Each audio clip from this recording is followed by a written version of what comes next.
Paz do Senhor. Lição de número 4. Amós. É tempo de buscar ao Senhor de todo o coração. Estamos falando sobre os profetas menores. Essa revista toda é sobre os profetas menores.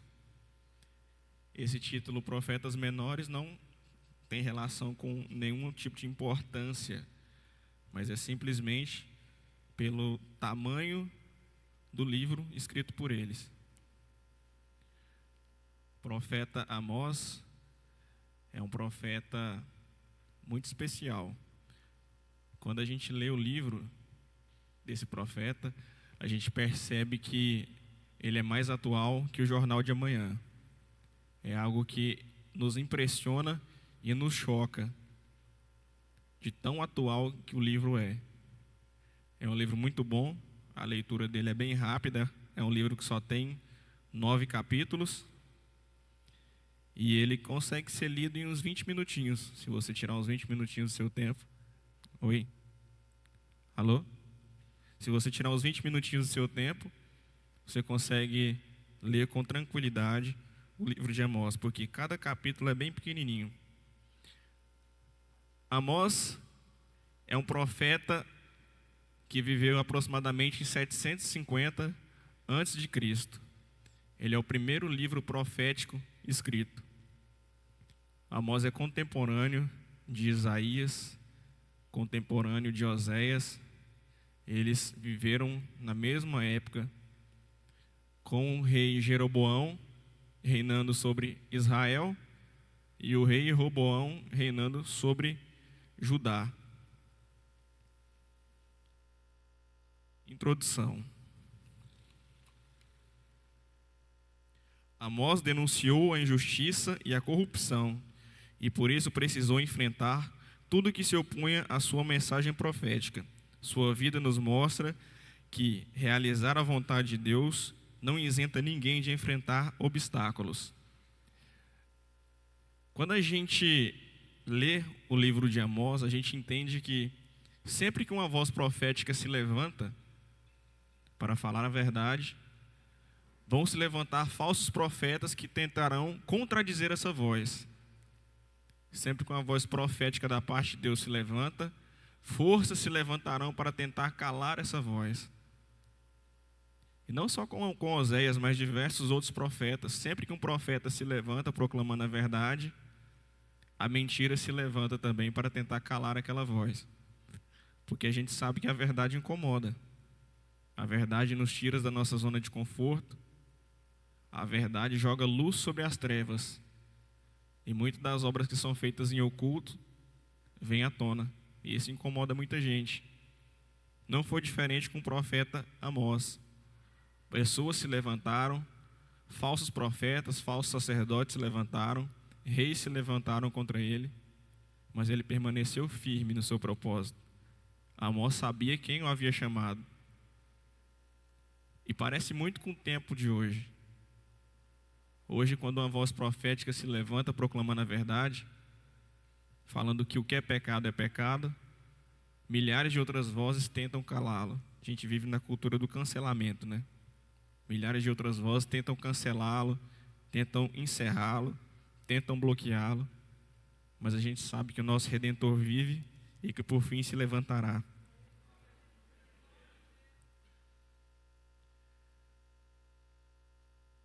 O cenário é muito parecido com o nosso. O povo era injusto e hipócrita. A introdução fala isso.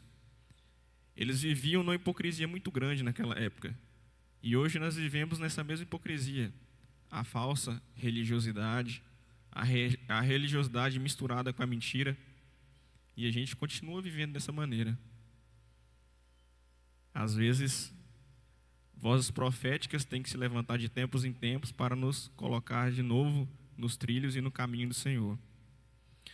Tópico 1 fala o seguinte: o livro de Amós revela um cenário onde a religiosidade era intensa.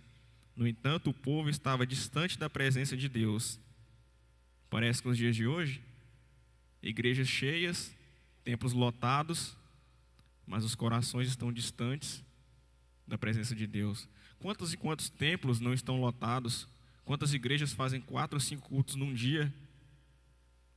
Mas o povo não quer Deus. O povo quer o que Deus pode dar. Ele não quer do Senhor dos milagres, ele quer apenas o milagre. Os tempos de Amós são muito parecidos com os tempos de hoje. Mas a justiça do Senhor prevalece. O tópico 1.1 fala sobre o profeta Amós. Ele era um homem temente ao Senhor, um homem que vivia segundo a vontade de Deus, e ele era uma pessoa que Deus, assim como Davi, o tirou do pasto, do meio das ovelhas, do meio da lavoura, e o colocou como profeta das nações. Deus tem essa mania de tirar pessoas improváveis de lugares improváveis e os levantar na terra como vozes proféticas, como proclamadores do evangelho e da justiça. A Carlene trouxe uma palavra muito bacana lá no nosso vídeo sobre isso, sobre pessoas improváveis, e casou muito bem com Amós. Amós era totalmente improvável. Ele não vinha de uma linhagem real, ele não vinha de uma linhagem sacerdotal, ele não vinha de uma linhagem profética. Mas o Senhor tem essa mania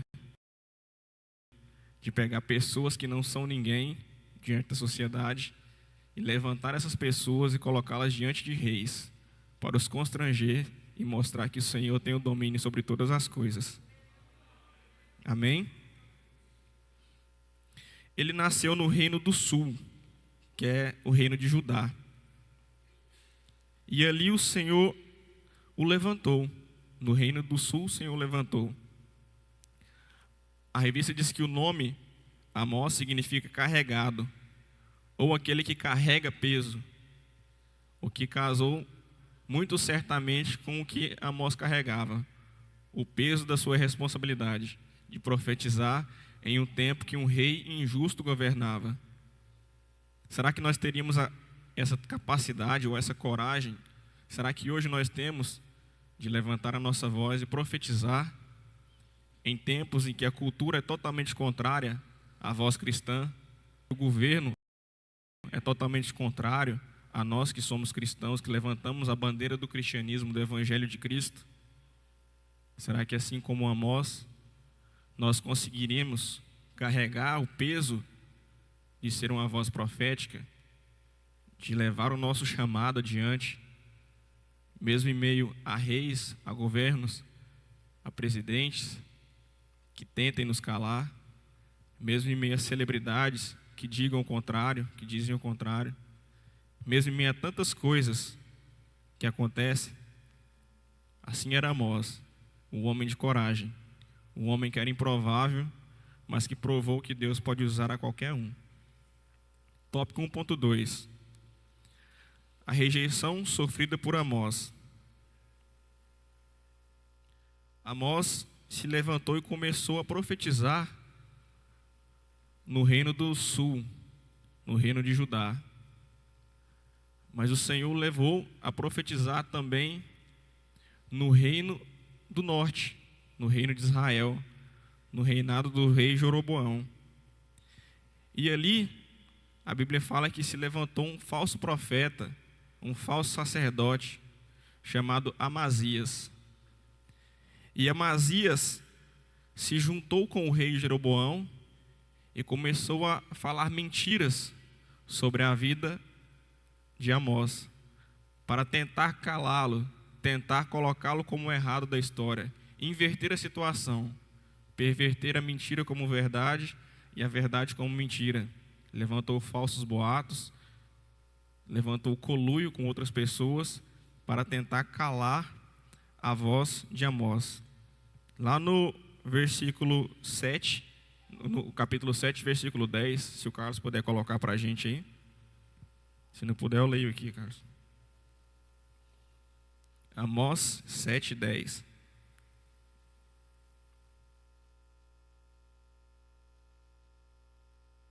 Então Amazias, o sacerdote de Betel, mandou dizer a Jeroboão, rei de Israel: Amós tem conspirado contra ti no meio da casa de Israel.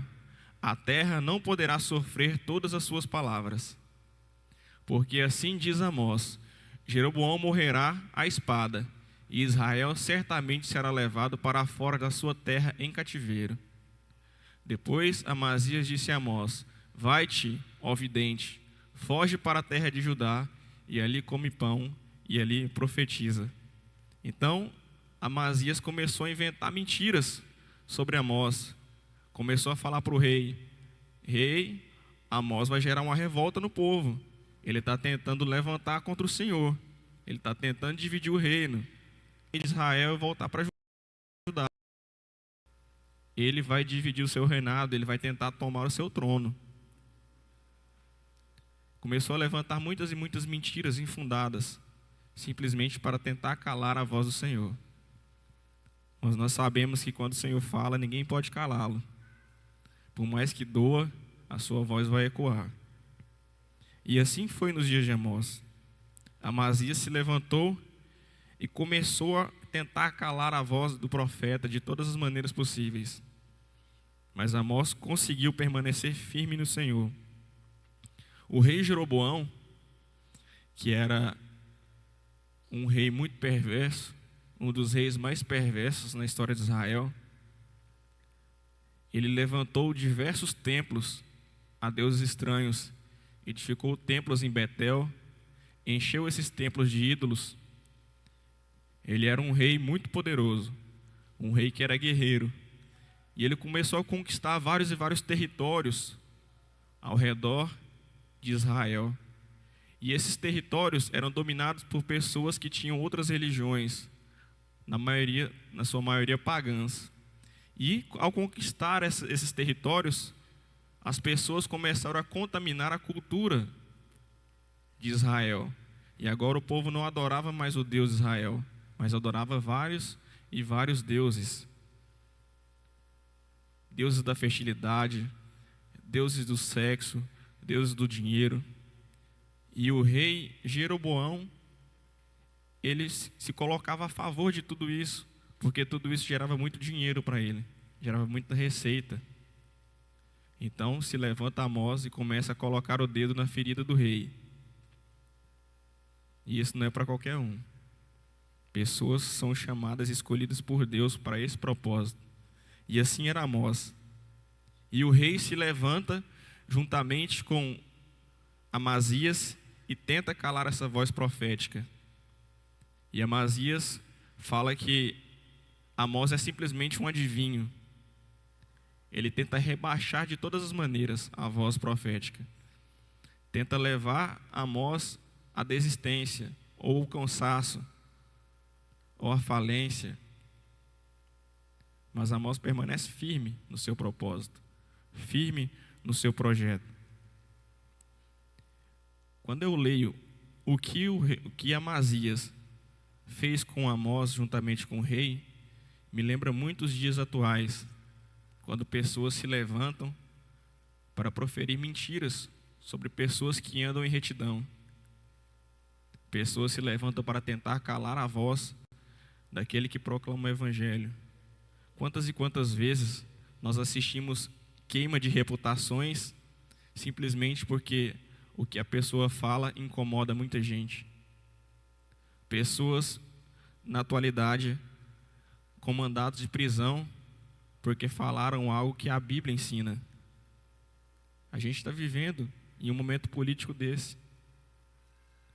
Pessoas que se levantam e leem a Bíblia e falam: a Bíblia diz isso.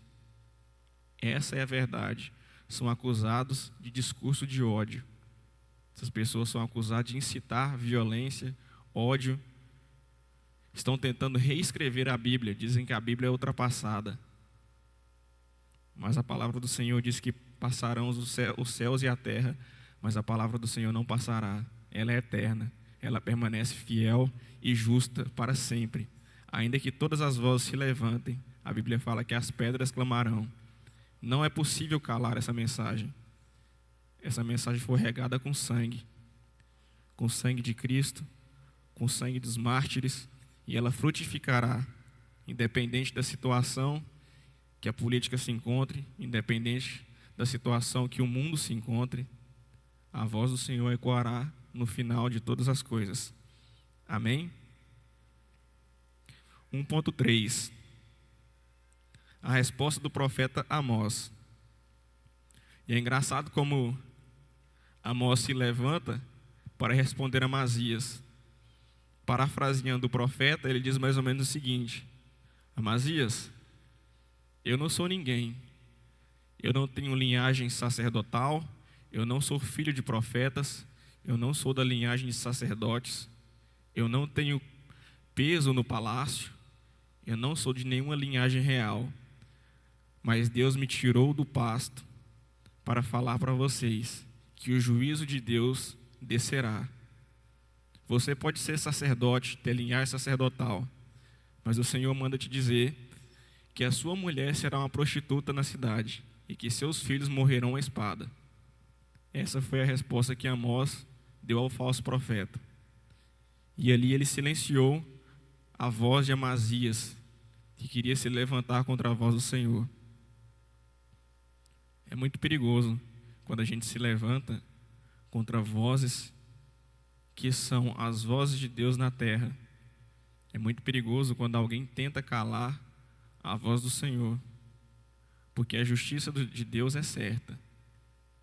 Aos nossos olhos pode parecer que está demorando demais, mas a palavra de Deus diz que a taça da ira do Senhor vai se enchendo, e quando chega na medida certa, ela se derrama sobre a terra. E aí não há braço que possa suportá-la.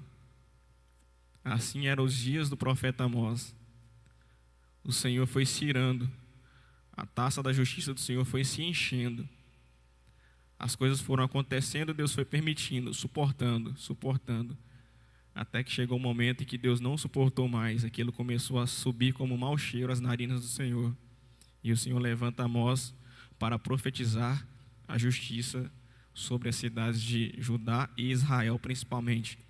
E é engraçado que nos primeiros capítulos, a justiça do Senhor não se contém apenas às cidades de Judá e Israel, mas ela alcança todas as suas cidades vizinhas.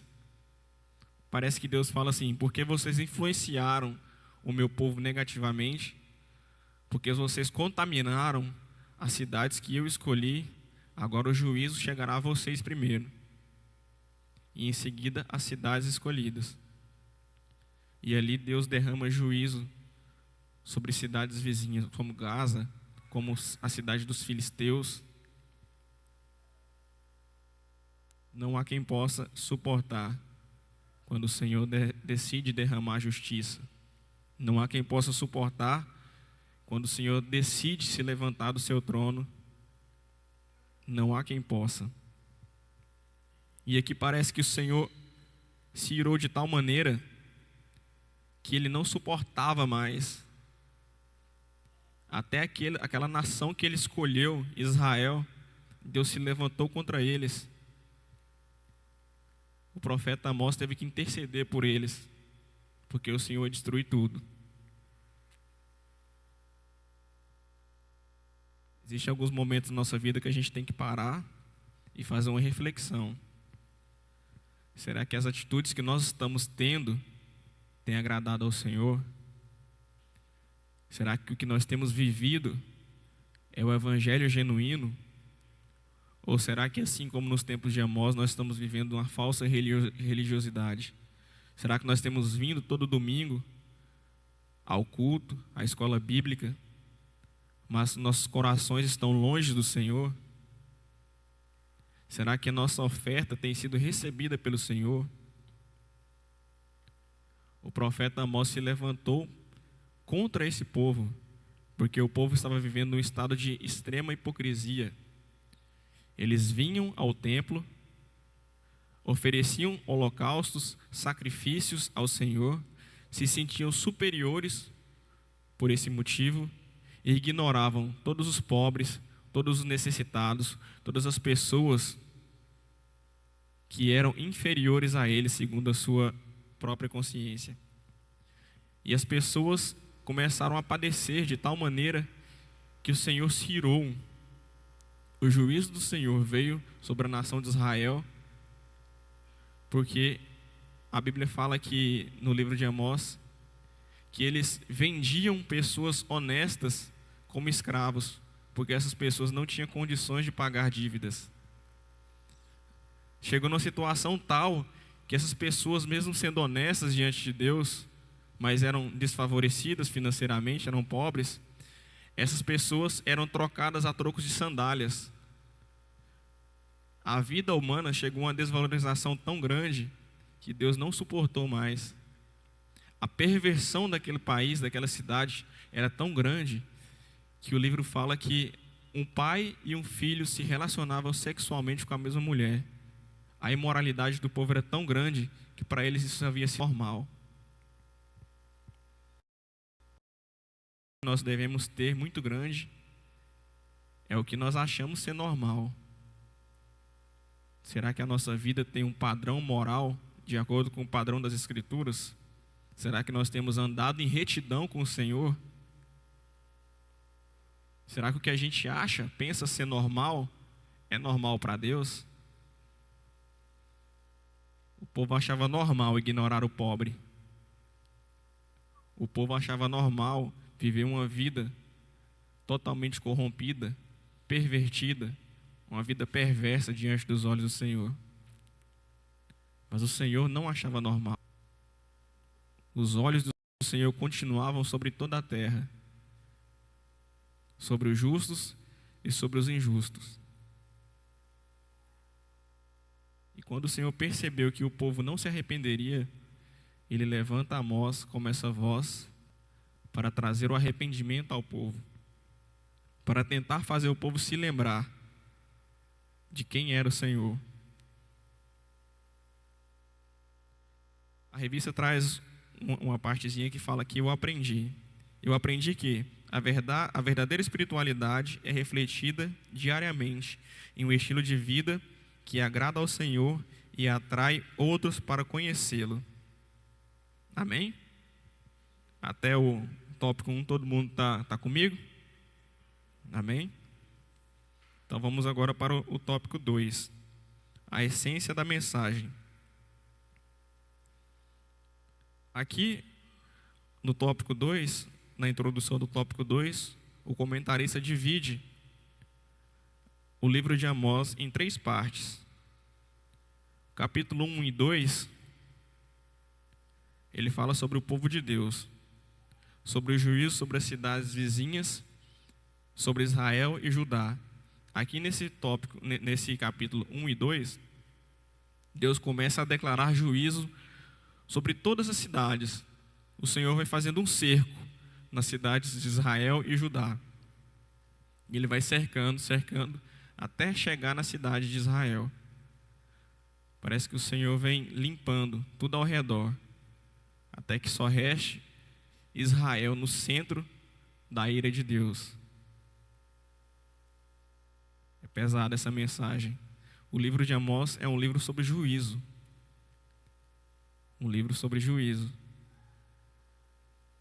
A mensagem é muito pesada, em que Israel é o centro da justiça de Deus.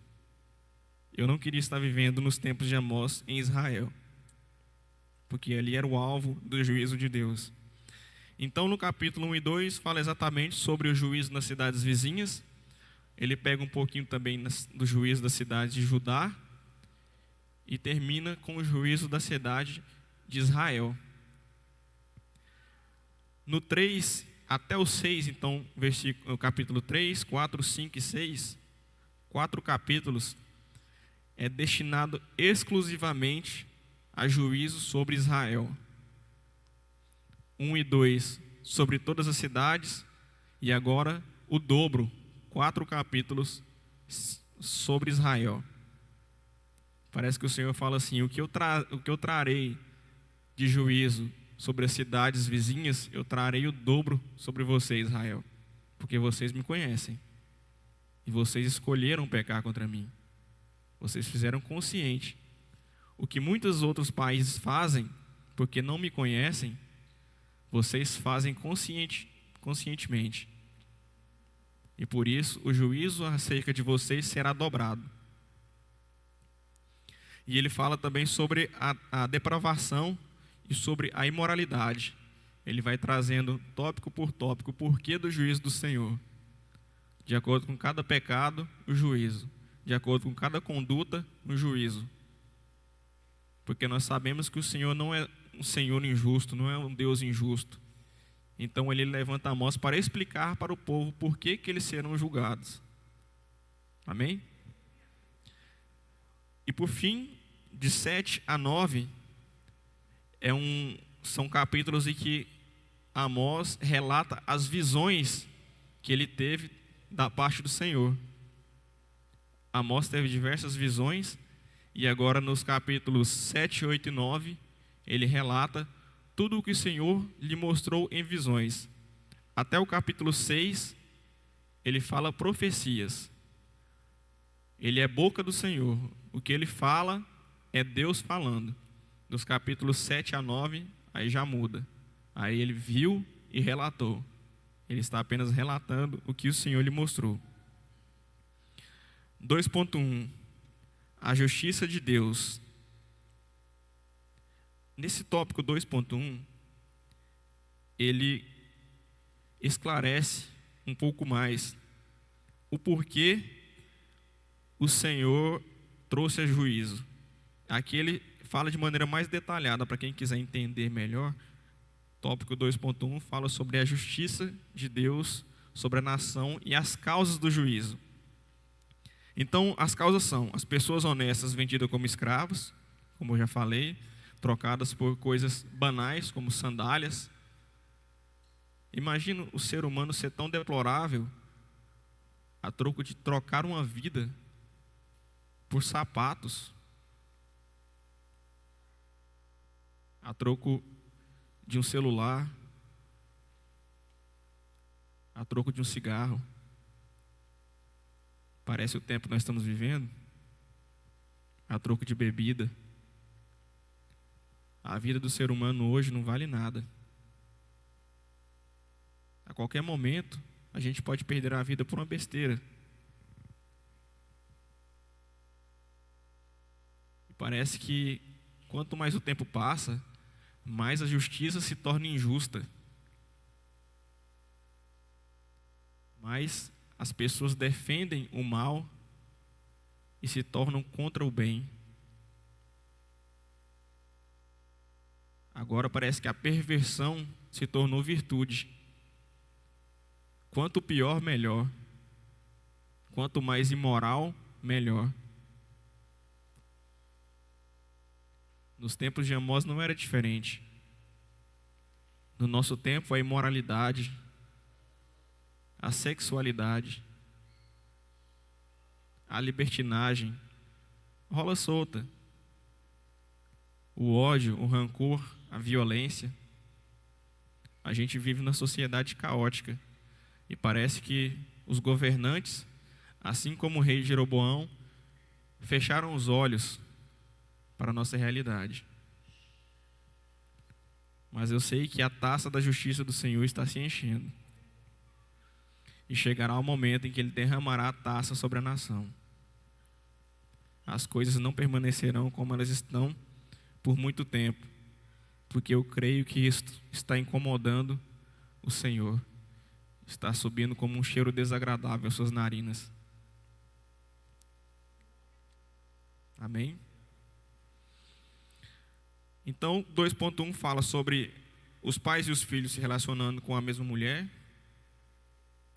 Fala que as pessoas comiam comidas sacrificadas a ídolos, o que é abominável aos olhos de Deus.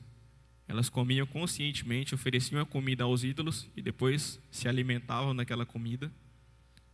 Praticavam essa abominação ao Senhor. O Senhor fala também que a injustiça faz com que ele se sinta mal pelo país, pela cidade de Israel, de Jerusalém. A injustiça faz com que o Senhor se incomode com aquela situação. A Bíblia chega a dizer que nos tribunais eles pervertiam o direito. Parece muito a nossa realidade, né? os nossos tribunais sendo pervertidos, o nosso superior tribunal, o nosso STF, totalmente tendencioso. Não existe mais o fiel da balança. A justiça tem um lado, e nós sabemos que ela está contra nós. Mas nós também sabemos que nós não pertencemos a esse mundo. Então, se a justiça está contra nós, o braço forte do Senhor está a nosso favor. E eu creio que, por fim, Ele se levantará e julgará todas as coisas. O profeta também profetizou contra a falsa moralidade. O povo vivia de aparência. Pareciam extremamente religiosos, extremamente morais, mas por trás viviam vidas vazias, imorais, sem a presença de Deus.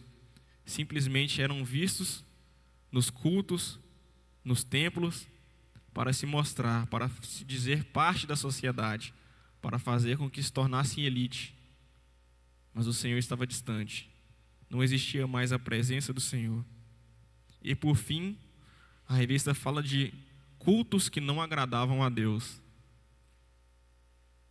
Quantos e quantos cultos estão sendo erguidos ao Senhor todos os dias, em que o Senhor não está presente, em que é adorado tudo, menos o nome do Senhor, em que o homem está no centro, em que o dinheiro está no centro, em que Mamon está no centro.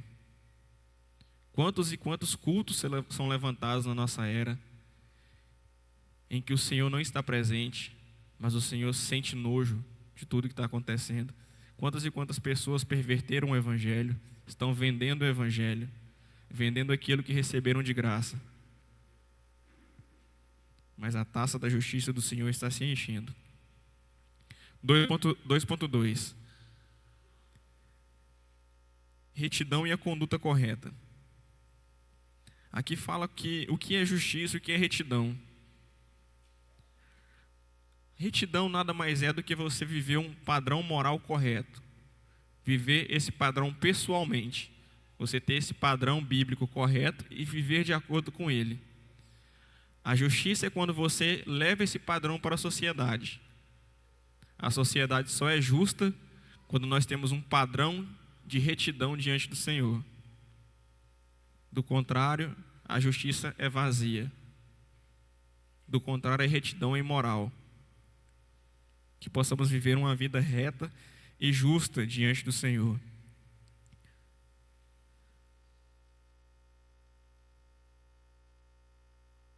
(2.3) Eu vou seguir um pouquinho mais rápido, porque o nosso tempo está acabando. Amós visitava os locais onde haviam templos de deuses estranhos e profetizava contra eles. Então, Amós visitava as cidades de Judá, e agora ele atravessa a fronteira e começa a profetizar no reino do norte, no reino de Israel. O Senhor teve que levantar uma pessoa de outro reino para profetizar contra Israel. Será que nesse tempo não existia nenhum profeta em Israel? Será que o Senhor não achou ninguém? É muito triste pensar nisso. A revista fala que era preciso lembrar o povo as palavras que Deus disse a Moisés e que foram repetidas por Josué. Quando Josué assumiu a liderança do povo de Israel, ele reuniu todo o povo e ali ele leu as leis de Moisés, palavra por palavra, diante do povo, para que o povo fosse indesculpável diante de Deus, caso decidisse pecar. Eles pecariam conscientemente. E agora, Amós é levantado mais uma vez como um Josué, para relembrar o povo a aliança que o Senhor tinha com eles, para relembrar tudo que o povo estava quebrando diante de Deus, tudo que o povo estava fazendo o Senhor sofrer, ou o Senhor se entristecer por causa das suas atitudes. Amós é levantado como um novo Josué, nos tempos em que o povo precisava de uma voz que intercedesse por ele. E é engraçado que Amós literalmente intercede pelo povo. No capítulo 7, Deus começa a dar visões para Amós. E o Senhor faz com que ele veja uma nuvem de gafanhotos muito grande que entra sobre a cidade de Israel e devora todas as coisas. Começa a comer tudo, a erva verde, até que não sobra mais nada. E eles não têm mais nada para comer. E o Senhor fala que vai trazer isso sobre Israel. E Amós agora começa a interceder pelo povo. O que é interceder? Intercessão é uma pessoa se colocar entre um Deus irado e o alvo da ira de Deus. É você estar no meio disso, entre um Deus irado e o alvo da ira de Deus.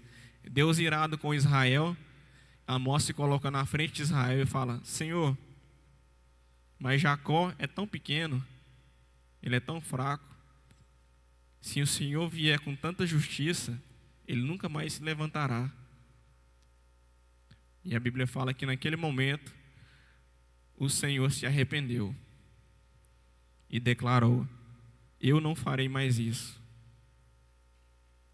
Imagine o poder de uma intercessão. Você interceder tão fortemente,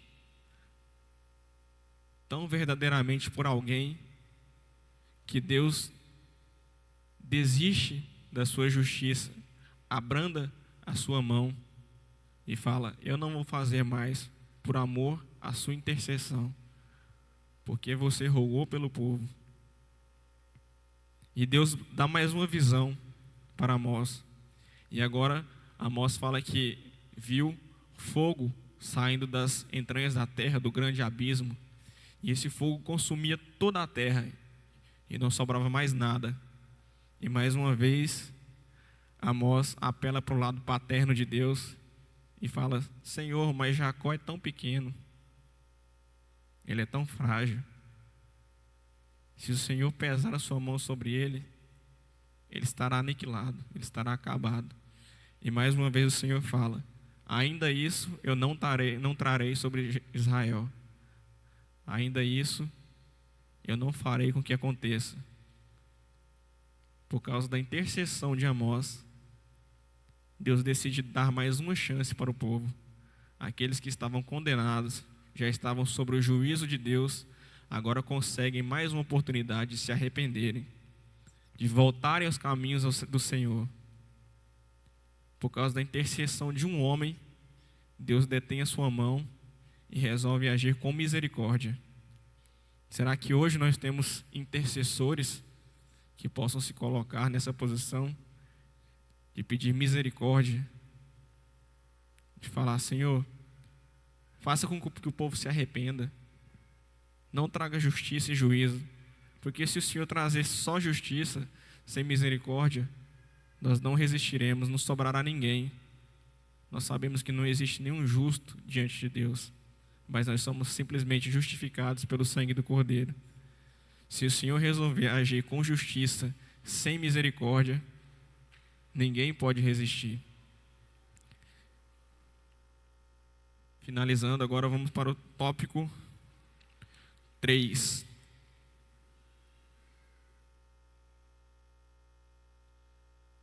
Amós para hoje. 3.1 fala sobre o privilégio e responsabilidade.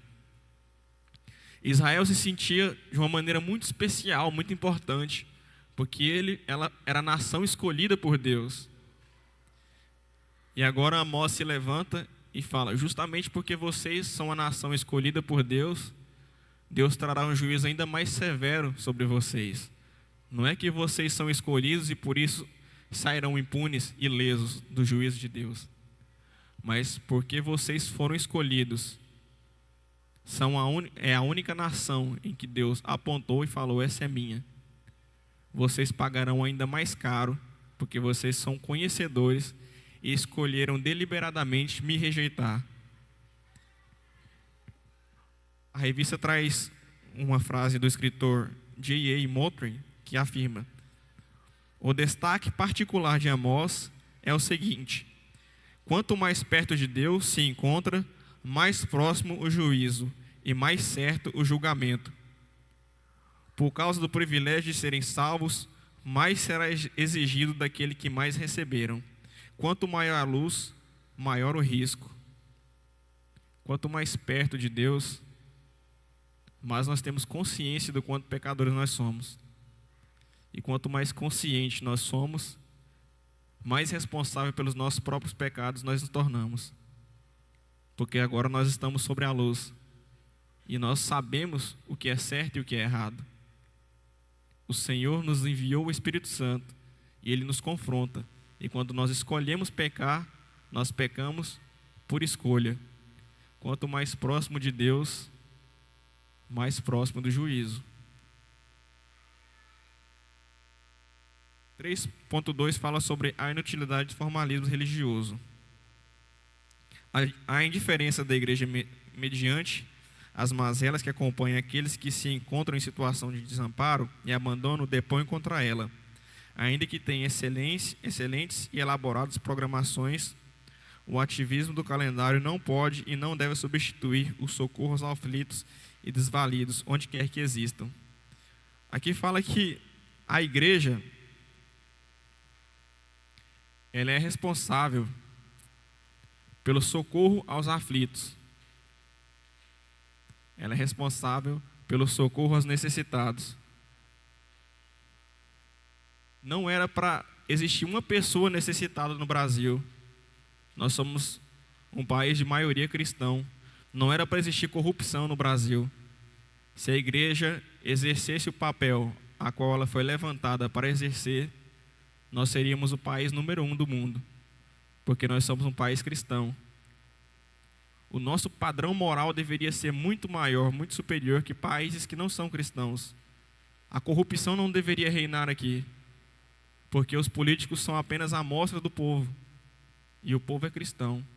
Será que o nosso coração tem se voltado para Deus?